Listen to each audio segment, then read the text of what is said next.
Arestado ang isang individual matapos mahuli sa ikinasang buy-bus operation sa Barangay Annex Golden Acres sa Talon 1, Las Piñas City pasado alas 8:30 ng gabi noong August 5, 2024. Ang operasyong ito ay pinangunahan ng mga tauhan ng Special Operations Unit NCR ng PNP DEG sa pamumuno ni Police Colonel Darwin S. Miranda SOU Commander, kasamang Intelligence and Foreign Liaison Division ng PNP DEG, Regional Intelligence Division Regional Drug Enforcement Unit ng National Capital Region Police Office, Las Piñas sa Talon Substation at ang PIDEA Regional Office NCR.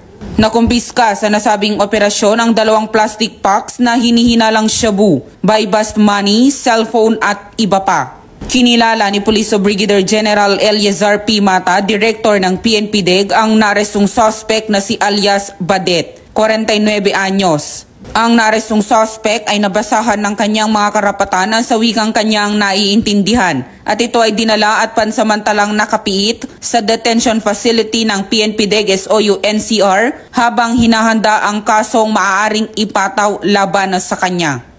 Sa naganap na ikinasang buy-bust ng PNP DEG SOU NCR noong August 5, 2024 sa lugar ng Las Piñas, ang mga operatiba ng PNP DEG SOU NCR ay nagkaroon ng matagumpay na operasyon dahil sa tulong at suporta ng mamamayan at impormasyong kanilang ibinibigay.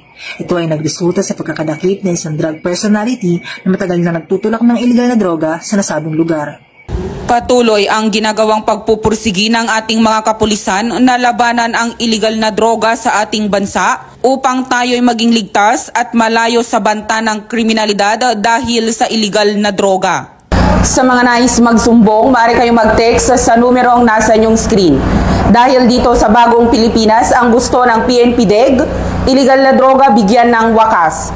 Mula sa tanggapan ng PNP Drug Enforcement Group, ako ang iyong PNN correspondent, Patrolwoman Mirasol Ariola, alagad ng batas, tagataguyod ng Balitang Pulis.